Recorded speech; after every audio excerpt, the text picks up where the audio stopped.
So if you guys want the best decks to climb with before the new patch comes out on January 25th, you've come to the right place. I'm going to give you the best decks right now. And first, I'm actually not going to start off with a deck. I'm going to start off with a class, and that's Rogue. You could basically play Thief Rogue, Weapon Rogue, or Quest Rogue. All three of these decks are in the top 7 decks according to Hearthstone Replay from Diamond through Legend. I think Weapon Rogue is arguably the best of these 3 by a little bit. Thief Rogue is pretty close and, in my opinion, is a lot more fun. And then Quest Rogue has always been decent and kind of flown under the radar. So it's up to you whether or not you want to play one of these 3 decks. I will say though, Rogue is probably the thing that is going to get nerfed the hardest with the next patch, so keep that in mind before you craft this. If you're okay with that and you don't really care about losing a little bit of dust, or you're like, if this gets nerfed, I'll just dust the cards that got nerfed and build something new, anything like that, it's up to you. I just want to put that as a disclaimer before I move on.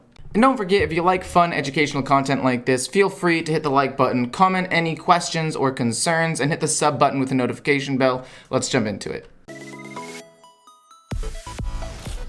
Next is Libram Paladin. Libram Paladin just has so much insane value that it's kind of crazy. You have a decent amount of 1-drops, so you don't actually lose tempo on board. You got decent draw. You have potentially infinite late game value with Lady Liadrin giving you Librams of Wisdom. Carryals, so you don't die to OTKs as much because you're taking half damage. Not to mention decent removal with Barov, and getting big minions like, Libram of Hope, giving them rush with the animated broomstick and stuff like that. So this deck has basically everything you could want in a deck. It's got good early, mid, late game, good removal, insane healing, survivability. It's just probably the best all-around deck in the game right now, and that is why it is number 2. Number 3 is none other than Face Hunter. Basically, with this deck, you just kind of slam him in the face. It's in the name. And because it does exceptionally well against Rogue, that is why it is as high on the list as it is. It does pretty well against other top decks, like even Quest Warrior. Sometimes you can burst them down before they even finish their quest. But the main reason it's on here is because it does beat Rogue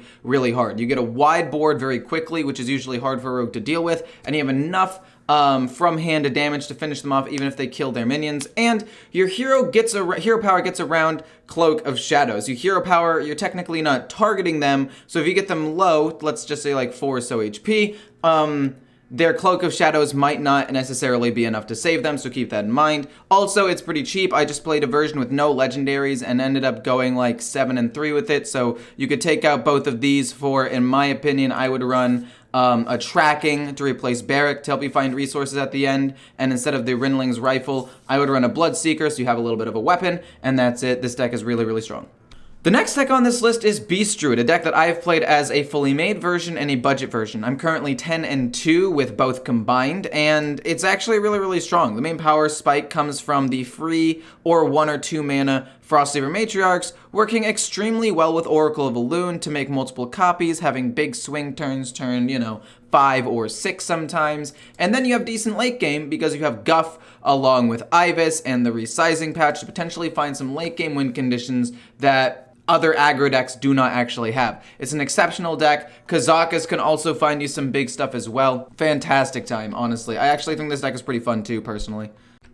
So, Quest Warrior is number 5 on this list, and just because I'm saying it's number 5 doesn't mean it's not good. According to Hearthstone Replay, the difference between the top deck and the 5th deck is less than 1%. The top 5 decks are within 1% of each other in terms of win rates. They're all extremely powerful, about equally viable. You should be able to climb with any of these. It's just Quest Warrior, to me, I feel like it's been slowly dropping, and even though it might not actually be 5th according to Hearthstone Replay, I've seen its win rate drop by, 0.1, 0.2%, every couple of days now for the past little while as people start playing, people learn how to play against it more, and people play more overpowered decks like Thief Rogue and Poison Rogue, which can beat it pretty easily. And because of that, I'm knocking it down to the 5th place, but it's still very strong. It can beat basically anything if you get a good enough hand, and you already know how to play it. You play Raid the Docks, you play Pirates, you play Rokara, finish them off with Smite, have insane swing turns with Defias Cannoneer, turn, 4, and it's really, really strong. The next deck on this list is my own personal dark horse. I'm currently 21-10 with this particular deck, and it is Deathrattle Demon Hunter.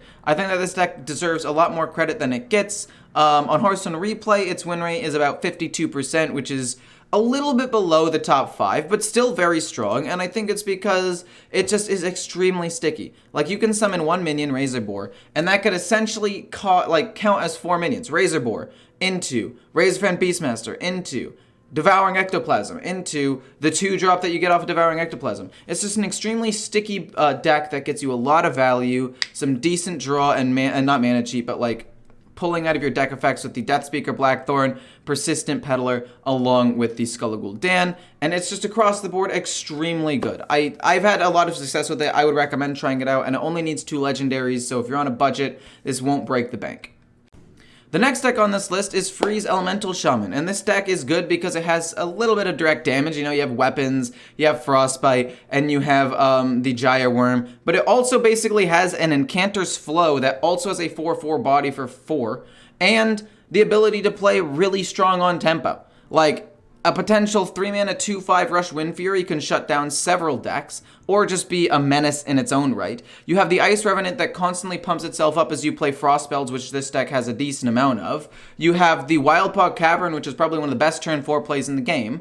Not to mention you have hard removal, potentially really good late game, and a hero card. Like, this deck has basically everything you could want in a kind of burn, tempo, aggro style deck, and I would highly recommend trying this out if you haven't already. And if you don't want to run either of these legendaries, you could probably find a replacement. The number 1 replacement I would say would actually be as simple as just like the Serpent Shrine Portal, because it gives you a minion on the board, it does damage, you don't lose too much tempo for it, or you could just run another elemental if you want to do that. And last on this list is actually Quest Hand Warlock. I think that this deck is surprisingly decent. I think that this deck has a lot of potential still, even though not many people are playing it. And simply put, it's because of the fact that this deck still has that inevitability of the late game win condition. Yes, you can sometimes get bursted with a really big Edwin and Mr. Smite, along with some Wicked Stabs that can do upwards of 28 to 36 damage sometimes, and that sucks. But a lot of the time, you're able to hold your own, control the board pretty well because you have really efficient removal like Soul Rend and Unstable Shadow Blast, and then eventually kill off your opponent with, you know, your quest. You play the quest, and then you play like a Backfire or something along with a life tap to try to finish off your opponent, and over the course of 2 turns, maybe 3 at most, they'll just die once you finish the quest. It's inevitable. There's nothing they can really do about it. I will say the biggest problem with this deck is in fact Ramp Druid now, which has been increasing popularity because they can gain like 40 armor, which can sometimes be a little bit too much for this deck to deal with, at least in a timely manner. So keep that in mind, but I do think this deck is really good, and with the nerfs that are coming out, especially to Rogue, I could see this deck rising in popularity and strength once again.